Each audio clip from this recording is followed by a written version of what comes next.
unë e përmenda në hyrje që ju keni qenë, domethënë keni punuar për shërbime të inteligjente dhe pyetja që unë shtroj është duke njohur që sigurisht se si funksionon le të themi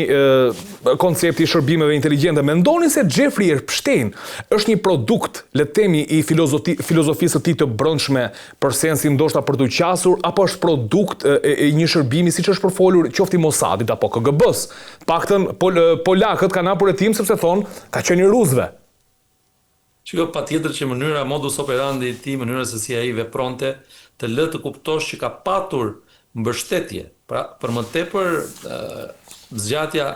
dhe kryerja e krimeve të tij në një kohështrirje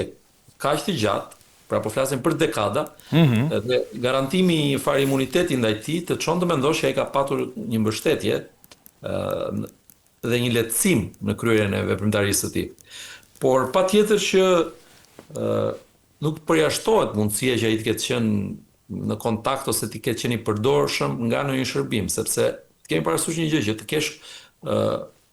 lidhje me të gjithë elitën e botës nuk është e lehtë, pra nuk funksionon si më thënë si të çosh një request apo një kërkesë për miqësi në rrjetet sociale dhe ti takove, u lidhe dhe fillove marrëdhënie. Po flasim për elita të pushtetshme, elita që komandojnë dhe që janë qendra interesash global, dhe që të kesh akses tek këto patjetër që kërkon disa gjëra shtesë. Kështu që duke pasur parasysh personazhin në fjalë, i cili pothuajse vinte nga hiçi, nuk është se ishte në një trashëgondë në një pasuri apo ishte në një familje që me sa kam parë të paktën që kishte influencë. Edhe shkollën e la për gjysmë. Po, ishte si mësues matematike,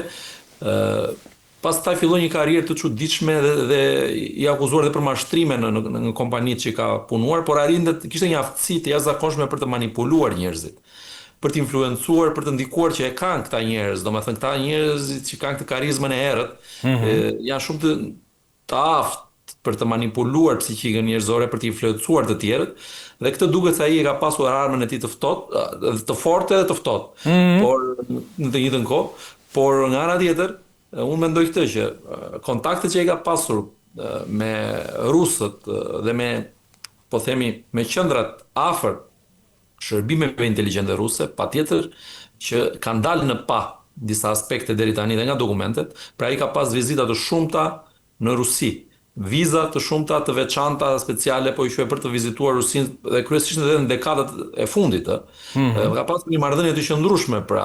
dhe me njerëz me influencë, për shembull me ish rezident të shërbimit inteligjent të KGB-s pra ruse në New York, njerëz të njohur për kontakte dhe për rolin e tyre të rëndësishëm brenda shërbimeve ruse. Dhe nga ana tjetër, fakti që rusët gjithmonë janë përpjekur që të ndërtojnë këtë narrativën e degenerimit moral, po i quaj të perëndimit, dhe të përçarjes së shoqërisë perëndimore, të krijimit të ndasive, të krijimit të krisjeve brenda vetë perëndimit për ta dobësuar atë, shkon në linjën e tyre strategjike, pra, dhe patjetër që ky është një rast i mirë për të provuar pra që ja kush na bën moral neve, pra këta njerëz, këto elita që gjëja mbështesin një sistem i cili në thelb është i degraduar dhe këtë Kremlini e ka bërë prej dekadash, tashmë po them edhe para se të binte muri i Berlinit, ka qenë një strategji e tyre kjo mënyrë pra e të krijuarit pra të narrativës që perëndimi është në degradim. Ju e dini dhe në Shqipërinë tonë komuniste ka qenë kjo narrativ, pra që perëndimi është i degraduar, janë të degeneruar moralisht e kështu me radhë. Pra është një narrativ që është përdorur përgjatë komunizmit, por patjetër që përdoret edhe tani. Dhe raste të tilla shërbejnë pikërisht për ta përforcuar këtë narrativ dhe për të krijuar një perceptim të tillë edhe në elitat globale, jo vetëm në vendet pra që janë po e quaj armike të kësaj mënyre jetese, po dhe brenda vetë shteteve që kanë në thelb të tyre ndërtimin e demokracisë liberale. Kështu që e cënon disi pra dhe është një moment të prove për ta tejkaluar dhe për të reflektuar, sepse e thash edhe një herë është krizë pushteti, është një moment reflektimi për gjithë, sepse ka këtu dhe mos funksionim si duhet institucioneve demokratike në disa raste. Dhe marrëveshja e tij për shembull me Departamentin e Drejtësisë në vitin 2008 ose më se e kisha pyetje, si ja doli atëre Beqiri, si ja doli e pështem për shkak të lidhjeve, për shkak të parave, sepse ja doli me 13 muaj burg, edhe gjatë ditës punonte, ishte lirë dhe shkonte, bënte vetëm burgun që bën gjumin në burg. Shiko, patjetër që influenca e tij ishte jashtëzakonshme, ai arriti të ngrinte një ekip avokatësh nga më të shquarit në Shtetet e Bashkuara, profesor të Harvardit, siç ishte Dershowitz, pra dhe personazhe të tjerë të njohur në fushën e së drejtës në Amerikë. Pra bëri bashkë një ekip shumë të fuqishëm dhe me influencën dhe të parave të tij, me investigimet private, me intimidimin që u bënte dhe dëshmimtarëve, po dhe palës tjetër që akuzonte dhe palës mbrojtëse që kishte pra përpiqje që të nxirrte në pa krimet e këtij personazhi. Ai arriti që të krijonte, pra të favorizonte veten e tij dhe të krijonte një moment shumë të, domethënë, po e quaj shumë të favorshëm në raport me akuzat me të cilat përballej. Pra ai arriti të krijonte një marrëveshje të çuditshme, po e quaj me institucionet, pra kryesisht me prokurorinë e Floridës, dhe ka qenë Acosta atëre prokurori i federali, shtetit Floridës. Dhe me të cilin ai e lidhi këtë marrëveshje, sepse ai ishte ai që drejtonte prokurorinë e shtetit, dhe shumë e çuditshme, me shumë pak transparencë është kryer kjo marrëveshje. Viktimat nuk kanë qenë të përfshira, nuk ishin në dieni se çfarë zhvilloi në dyert e mbyllura, ku zhvilloheshin negociatat në ambiente sekrete, po quhen në thonjza sekrete, në kuptimin që ishin vetëm ata të përfshirë, pra vetëm ekipi i Epstein dhe prokuroria. Askush tjetër nuk kishte dieni se si u zhvilluan negociatat, pra kishte element të dyshim të mënyrës se si dhe u arrit kjo marrëveshje. Pastaj patjetër që influenca e tij ishte jashtëzakonshme, lidhjet e tij ishin të jashtëzakonshme dhe nuk mund të qëndrosh për një kohë kaq të gjatë dhe të kryesh këto vepra penale që ka kryer ai pa patur dhe mbështetje, nuk diskutohet kjo gjë. Një pyetje Beqiri kam. Kështu funksionojnë elitat dhe kjo dosje, sa e lehtë është përtypet nga audienca, sepse një pjesë e këtyre gjërave në treg për vite me radhë ishin hedhur si teori konspirative. Sa të lehtë kanë domethënë sot bota ta përtypi këtë çfarë ndodhi, dhe pyetja, a vërtet kështu funksionojnë elitat? Ka gjë thjesht është që të manipulohen, të bëhen marrëveshje, të caktojnë drejtuese të tjera me radhë, nëpërmjet këtij grupimi, duke shfrytzuar apo se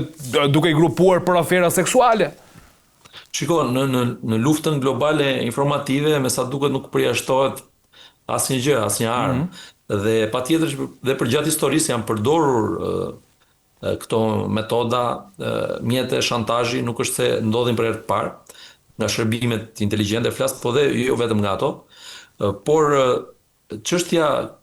e diskreditimit, siç e tham, të elitave perëndimore është një çështje që gjithmonë i ka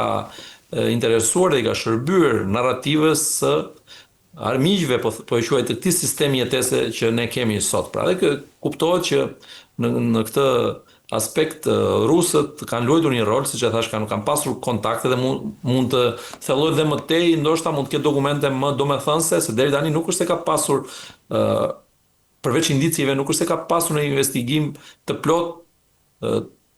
në dieninë e publikut të gjerë, po them. Pastaj patjetër që mund të ketë